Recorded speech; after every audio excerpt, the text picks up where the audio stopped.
যে এখন তো আসলে জামাতে ইসলাম কিছু বলে না। ৭১ তারা কি করেছে কি না করেছে কেউ কিন্তু কিছু বলে না। বেশি চাপাচাপি করলে জামাতের আমির বলে তখন আমি ছোট ছিলাম।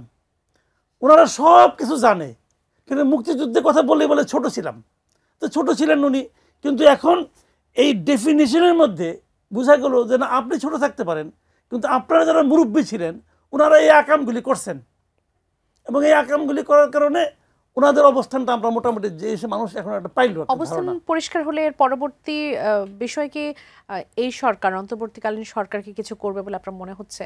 কি করবে জানি না, এই সরকার কি করবে বলা বড় কঠিন। এদের মতলব, সবকিছুর মধ্যে মতলব আছে, এখানেও একটা মতলব আছে, কিন্তু সেই মতলবটা একটু বলি তারপরে শেষ করি। মতলবটা হলো মুক্তিযুদ্ধ এটাকে সংজ্ঞায়িত করতে যে ওনারা একটা কথা বলেছেন, আমাকে এই সংজ্ঞাটা একটু পড়তে সুযোগ দেন, তাহলে আমি একটু পড়ি। মুক্তিযুদ্ধ অর্থ কি এর ব্যাখ্যা ওনারা দিয়েছেন। সেটা বলেছেন যে 1971 সালের 26শে মার্চ থেকে 16 ডিসেম্বর পর্যন্ত একটি স্বাধীন গণতান্ত্রিক রাষ্ট্র হিসাবে বাংলাদেশের জনগণের জন্য সাম্য, মানবিক মর্যাদা ও সামাজিক ন্যায় বিচার প্রতিষ্ঠার আকাঙ্ক্ষায় হানাদার ও দখলদার বাহিনীর বিরুদ্ধে যার যে যুদ্ধটা হয়েছে এটা মুক্তিযুদ্ধ। তো জনগণের আকাঙ্ক্ষাটা কি ছিল?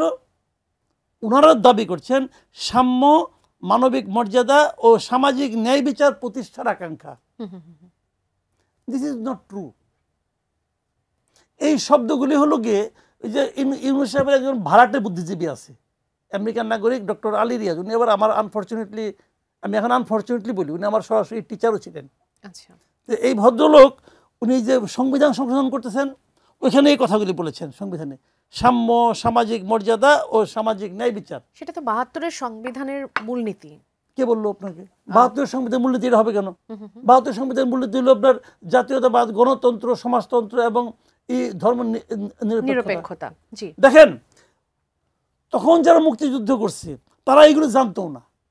এই মানবিক মর্যাদা, সামাজিক ন্যায় বিচার তারা যেগুলো জানতো সেগুলো হলো 4টা ছিল তখন ওই সময় যে মূল প্রেরণাটা।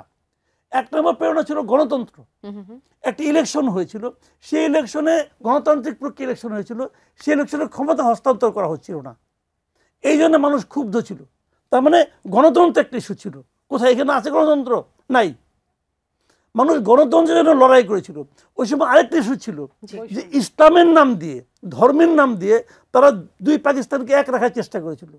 আমাদের জনগণ বলছে না, আমাদের একটা জাতীয়তাবাদ আছে, আমরা যতটা মুসলমান আছি ঠিক আছি, কিন্তু দেশ চালানোর ক্ষেত্রে আমাদের একটা জাতীয়তাবাদ ছিল, ধর্ম নিরপেক্ষতা ছিল। দেখেন, কিন্তু সাম্য, মানবিক মর্যাদা, এই যে সামাজিক, এটা কোথা থেকে এলো? মানে এটা যে ওনাদের মাথা থেকে আসছে, বারবার যে বলা হচ্ছে এই বিষয়টা, এটা এখানে আসছে। এই যে নতুন যে সংবিধান হচ্ছে সেখানে রানা হচ্ছে, আলী সাহেব আনছেন, মহাজ্ঞানী উনি আনছেন। আচ্ছা, এগুলোর সঙ্গে বাঙালি আমাদের দেশের জাতি বা মানুষের কোনো সম্পর্ক নাই, এবং এগুলো টিকবে না। তো দেখেন, আরেকটা কথা বলি, দেখেন সমাজতন্ত্র তখন ছিল, হ্যাঁ সময়ের প্রেক্ষিতে এখন সমাজতন্ত্র হয়তো অপ্রাসঙ্গিক হয়ে গেছে, হতে পারে, আমার কোনো আপত্তি নাই, কিন্তু সবই অপ্রাসঙ্গিক হতে পারে। কিন্তু ৭১-এর বাস্তবতাটা কি ছিল? ৭১-এর বাস্তবতা কিন্তু এগুলি ছিল। কিন্তু তখন যারা মুক্তিযুদ্ধ করেছেন তারা এইগুলির আকাঙ্ক্ষায় করেছেন। পরবর্তী সময়ে অনেক কিছু চেঞ্জ হয়েছে, সেটা এক হিসাব। কিন্তু যখন আপনি মুক্তিযুদ্ধকে সংজ্ঞায়িত করবেন তখন আজকের আকাঙ্ক্ষাকে তখন নিয়ে ঠেলা যদি দেন, এটা হবে না রে ভাই, হবে না। নাতির টুপি নানার গায়ে, দাদার মাথায় দেওয়ার চেষ্টা করেন না।